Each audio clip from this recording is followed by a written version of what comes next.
E aí dizem que tem um antropólogo aí que acredita nessa mesma coisa aí que eu cheguei nessa conclusão. Que a monogamia, cara, pode ter sido justamente uma característica evolutiva adaptativa para o ser humano existir. Evoluir também. Melhor do que ser polígamo. Faz Porque sentido. se você for polígamo, primeiro, o risco de doença é maior, o risco da sua cria, você não conseguir sustentar a sua cria, é pior. O risco de outro homem, de outro macho, matar a sua cria, e aí a genética não vai procriar. Você sendo monogâmico, você tem muito mais chance de saber que aquele filho é teu e não de outro, porque você tá ali junto daquela fêmea. E outro macho não vai ter mais dificuldade de matar, porque é o que acontece normalmente. Isso você vê em macaco, você vê em leões. Leão. Chegou, tem uns leãozinhos lá, vou matar e só para os meus sobreviverem. E para você manter também, né? Para você conseguir prover aquela cria, E aquele acho que até núcleo. como organização deve ser mais lógico ser monogâmico. Para organizar melhor, ter controle do ambiente, das pessoas que estão ali e tal. Reconhecer, saber que... E aquela porrinha vai crescer e ele não vai te enfrentar. Porque também se você espalha um monte de filho em todo lugar, quando você volta lá, o cara é um macho aqui, pá, ele te mata. Sacou? Faz sentido. E também tem a questão de... Para a sociedade é melhor que cada um tenha só uma mulher, porque se você tiver várias mulheres, os mais fortes vão ficar com a maioria das mulheres e aí vai ter uma parcela de machos que não vai conseguir ter mulher. E olha que loucura, tem uma... Lá na história hindu, aconteceu exatamente isso. Olha, acabei de... E olha que loucura, hein? Isso é dos tempos imemoriáveis, né? Tem um mito hindu de Shiva, Parvati e Ganesha, né? Que o Shiva é um da tríade, acho que é Shiva, Vishnu e Brahma. Então, os três maiores deuses é Shiva, Vishnu e Brahma. E aí o Vishnu casa com a Parvati. E aí chega uma hora que a Parvati fala, pô, você tá meio tristão aí e tal, não sei o quê. Vai lá com os outros deuses para caçar e tal. Ele fala, pô, eu vou caçar. Né? Ele cata uma cobra lá, porque ele anda com as cobras não sei o quê, em cima de um touro branco e vai caçar. Aí ele fica um bom tempo caçando. E a Parvati tem um filho, que é filho dele. Só que ele fica tanto tempo fora que quando ele volta, ele não reconhece o filho. E o filho não reconhece o pai. E aí ele está na porta de casa tomando conta da mãe, que a Parvati estava tomando banho. E aí quando o Shiva chega e vê um homem na frente da porta, ele corta a cabeça dele. Pode crer. E entra. Aí ele chega para a Parvati, que saudade. A Parvati fala assim, mas cadê o Ganesha? Que Ganesha? Era o seu filho. Foi meu filho? Só que ele já tinha cortado a cabeça. Pode E crer. todas as decisões dos deuses não pode ser voltada atrás. Sim, sim. Aí ele sai e pega uma cabeça de elefante e põe na cabeça do filho dele. Pode Por isso crer. que o Ganesha tem a cabeça de elefante. Pode crer, pode crer. Olha que doideira. Mas Então, isso foi meio macho tóxico, né? Que Esse esse- cara... que esse cara É. que tá aí na porta? Mas você vê que loucura, né? Existe... Porque às vezes as pessoas não percebem isso, né? Mas os mitos, eles são... Tanto é que os mitos vêm antes dos filósofos. E antes dos filósofos naturalistas. Ou seja, os mitos nada mais são do que projeções da psique sobre aquilo que funcionava. Então eles contavam essas histórias para que você entendesse A psicologia humana. da psicologia humana. Sim, faz sentido. As histórias foram a primeira fator evolutivo da sociedade, né? E ali tem muito conteúdo, regras, crenças e o que funcionava e o que não funcionava. Sim. E aí se contava, porque fulano é isso, porque fulano é aquilo, foi feito dessa maneira e tal. E aí foi vindo, aí a partir daí você vê que vem aí os filósofos pensando na vida, por que que não é, e aí vem os questionamentos. Mas o mais foda, cara, que quando você começa a ler esses caras de 2.000 anos atrás, 2.500 anos atrás, cara, os caras estão discutindo exatamente o que a gente está discutindo agora. Exatamente a mesma coisa. É impressionante.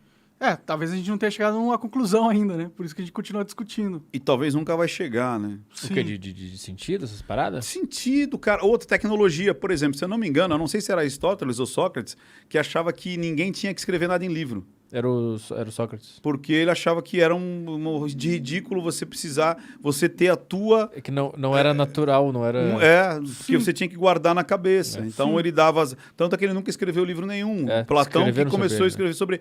E ele fala assim, não, você tem que... O Aristóteles mesmo, ele saía andando ensinando os alunos ele falando. E você tinha que decorar, você tinha que aprender. Ele achava um absurdo você ter que ter o seu conhecimento grafado num livro. Ele não entendia a tecnologia do livro. Exatamente, cara. Porque ele dizia que aquelas palavras não eram exatamente o que ele estava pensando e dizendo. Então era uma coisa meio falsa, assim. E ele também não afirmava nada, né? O Sócrates só perguntava coisas, né?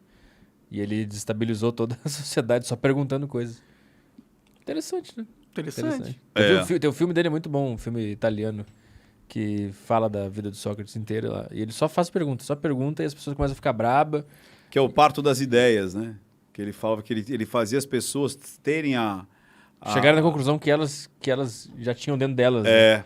Sim. E ele só com pergunta. E aí as pessoas começaram a odiar ele, porque ele... ele foi morto por corromper a juventude, essas paradas todas, né? De falar de... Ele não falava, né? Mas de outros deuses e duvidar e fazer de deuses. Pensar. E a base dele... Ele duvidava de deuses e aí foi morto. E a base dele era fazer você né? pensar. Fazer perguntas e pensar. Que hoje que eu falei que essa molecada tá perdendo então, essa capacidade. O jovem hoje ele tem a sua religião, seus deuses, que são essas pautas deles. Eles tratam essas pautas, né? Como um religioso trata Deus e os seus dogmas, né? O jovem criou um cultinho pra ele ali. Que são essas todes, sei lá, essas coisas que eles falam. Isso é meio que um culto também, é uma religião para eles. E tem a ver com o que você falou de Nietzsche. Porque Deus morreu. A humanidade... E você acaba precisando. Mas você acaba precisando. Aí tu cria Você tem que ter uma ideologia. Você tem que ter uma série de regras que te conduzem em como você vai se portar na vida. Entendeu? Você tem que ter isso dentro de você. E aí, quando as pessoas deixam de acreditar em Deus... Elas não deixam de ter que ter essa série de regras. O vazio continua ali. O vazio continua. E por isso que ele falou que Deus morreu. Porque as pessoas ficaram tão não inteligentes, mas o conhecimento avançou tanto que acreditar em Deus ficou difícil para a mente racional. Entendeu? E aí as pessoas acabaram descredibilizando essa ideia e elas usam outras ideias como ideologias no lugar. Só que é bem pior do que Você Deus. sabe, essa é a base, uma das bases do Goebbels. Porque qual que era a base dele? Olha que loucura, cara. Que foda que é isso. Que é o que hoje uma ideologia está fazendo isso daí, facilmente. E a gente vê claramente fazendo isso. O que ele fazia? Vamos ridicularizar a família. Então, vamos ridicularizar pai, mãe, família tradicional, esse vínculo familiar. Ah, sua mãe é narcisista, seu pai é não sei o quê, papapá, macho tóxico, blá, blá, blá, blá, blá, blá. Ah, são conservadores, blá. Você já deve ter visto a galera até postando isso. E ridiculariza a família. Destitua aquela família do núcleo ali. Quebra o núcleo, né? Quebra o núcleo. Aí depois eu destituo a religiosidade. Ridicularizo a religiosidade, ridicularizo a fé. Quebro o patriotismo, ou seja, quebro aquilo que vai me unir a ser algo semelhante. Quebro o vocábulo, quebro o que me identifica como pátria, que é onde você nasce, a mesma língua que você fala, quebro os símbolos nacionais. Hitler fez muito bem isso. Ele tirava os jovens para serem treinados pelo exército, começaram a ridicularizar a família, ridicularizar as religiões, ridicularizar a pátria. O que sobra? O Estado. O partido. É isso aí. Mas ele ridicularizou a pátria? Sim, ele tirou as bandeiras da Alemanha e botou a bandeira do partido. Ele tirou as cores da Alemanha e botou as cores do partido. Aquele símbolo do Partido Nacional Trabalhista Alemão era o símbolo nazista. E ele colocou o símbolo nazista e trouxe coisas do Terceiro Reich, que ele queria que fosse o Terceiro Reino. E ele traz elementos, inclusive, da Alemanha antiga. Você entendeu? Então não tinha mais a Alemanha. Não, tinha o partido. O Terceiro Reich tinha o partido. Entendi. Então ele destitui, por isso que o pessoal fala, ele era Não, ele era do partido. Ele destitui o exército, que também é uma das coisas que ridicularizam. E criou a SS. Primeira coisa que ele faz quando chega no poder é matar os líderes do exército. Então ele não era nacionalista. Não, cara. Ele era do partido. Mas aí é que as pessoas falam, reescrever a história. Um cara que é ultranacionalista, ele vai trocar as cores da bandeira, ele vai trocar o símbolo da bandeira, ele vai trocar os hinos, ele vai trocar a história para recriar a história do Terceiro Reich. Você entendeu, cara? É tipo, e ele destrói tudo para quê? Para que sobre só o partido. É o que a gente tá vendo hoje. Você quebra, faz confusão mental, ideologia disso, daquilo, você sobra o quê? O partido. Ele falou de quebra da linguagem, pronome neutro. Você entendeu? Falou de quebra do nacionalismo. Porra, essa bandeirinha do Brasil, de ficar usando essa porra, não tem nada a ver. Eles quebraram, o que mais você falou do... A religiosidade, ridicularizar a religião. Sim. Para que você tenha vergonha, para que você questione. Questionar o núcleo familiar. O que eu vejo dessa molecada dizendo, minha mãe é narcisista, meu pai é tóxico. Agora virou moda. E é legal falar isso. Você entendeu? E aí quem me entende? O partido. Me entende a ideologia que olha, então vem cá que eu te abraço. Você é uma minoria que eu vou te abraçar. Ninguém gosta de você, mas eu te abraço. Mas esse partido não é uma coisa literal. Porque o jovem não está num partido. Não, exatamente. Pode ser o partido em si, como era ali, ou pode ser uma grande ideologia que se defende, um dos polos vai defender essa ideologia. Sim, mas quando a gente fala de partido, a gente está falando tipo PT, PSOL, PSDB. Pode ser disso também. Ou é um partido? Se você encontrar que esse partido pega essas pautas para ele e acha legal isso e valoriza isso, ele está aproveitando dessa situação, entendeu? Porque o ser humano, ele precisa socializar. Né? Ele precisa trocar ideia. Tanto é que você vê naquele filme lá, o Náufrago, chega um certo momento que ele cria o Wilson. Sim. Porque ele precisa trocar ideia, ele precisa conversar. É basal, cara. Depois que você tem oxigênio, tem água, tem comida, a primeira coisa que você vai é um parceiro. Arrumar um parceiro, aí depois você não quer só o parceiro, você quer fazer parte de alguma coisa, que é a sua caverninha. Aí você fala, pô, você com a sua parceira, você com a sua parceira, eu com a minha, vamos caçar nós três juntos? É legal? Eu protejo você, você me protege. Você entendeu como é que é? Esses núcleos são muito fortes, cara. E aí a gente cria família, os mesmos deuses, as mesmas falas. O que eu acredito começa a criar aquele núcleo que vai crescendo e eu me sinto pertencente. E os 3 maiores pertencimentos são família, a religiosidade e a nacionalidade. Que é onde você, comumente, você consegue se perceber. Porque você já nasce dentro daquela situação. Mas sacou? a nacionalidade não é uma ficção também? Não. Sim, é uma ficção que você se sente, você se identifica como sendo daquela... É igual a rua de baixo contra a rua de cima. Sim. Você entendeu? Então, quando você se identifica, você se sente mais forte. E justamente o medo desses caras que querem destruir isso é quando essa galera se reúne. Porque a massa, ela vira um ego, ou seja, ela tem uma consciência de massa. Cara, segurar a massa é muito difícil. Sacou? Então, a permitir as reuniões, tanto é que uma das coisas são essas. É começar a não permitir as reuniões. É não permitir falar, é não permitir ter esse grupinho. E a porra da internet... Está ajudando eles nessa estratégia, né? Não, exponenciou e os caras estão tentando cortar de qualquer jeito. Sim, é verdade. Entendeu? Porque exponenciou demais. Você começou a falar, caraca, peraí, eu penso igual o Monark. Porra, eu penso igual o Petri. Porra, eu penso igual o Ricardo. Que porra, então eu não tô sozinho? Então, fragmentar é muito melhor. Quando você fragmenta esse contra esse, esse contra esse, esse contra esse, fica muito melhor. Eu fragmento e depois eu falo, ó, vem cá que eu entendo vocês. Dividir para conquistar, né? Porque quanto mais você fragmenta, mais fraco você fica. Sim. É tão óbvio, cara. Quanto mais você fragmentar, mais fica para eu atrair você. E aí as pessoas acreditam nisso, entendeu? Mas não é natural o ser humano se fragmentar? Não, é o contrário. Sim. O natural é o ser humano se identificar, cara. Sim, eu acho que os dois são naturais. Porque tu tá dizendo que essa fragmentação ela é planejada por esse poder. Que tá criar fazendo conflito. De propósito. Onde há o conflito... Aquele negócio, sabe aquela historinha de eu fomentar a dificuldade para vender a facilidade? Que isso existe muito na política, isso existe muito na fiscalização. É igual, cara. Quanto mais eu fomentar ódio, falta...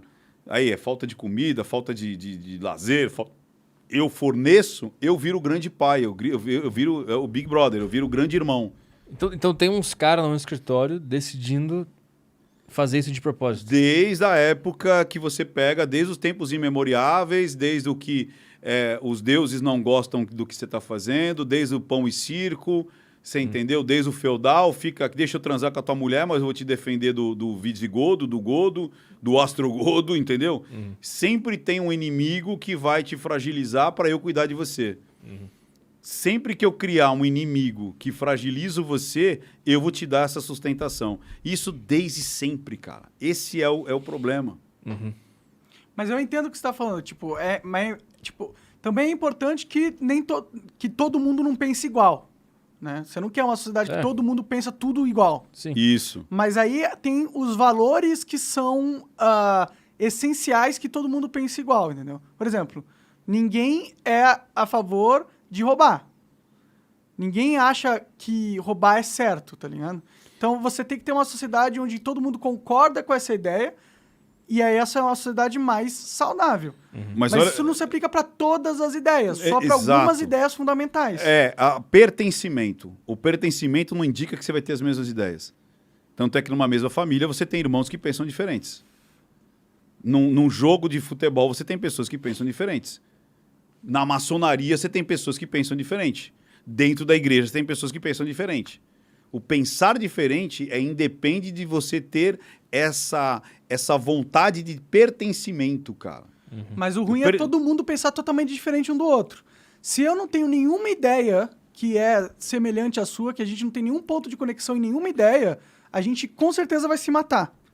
Mas se a gente tiver algumas conexões fundamentais de ideias, isso protege e garante que a gente consiga se correlacionar. É isso aí, protege o bando. Sacou?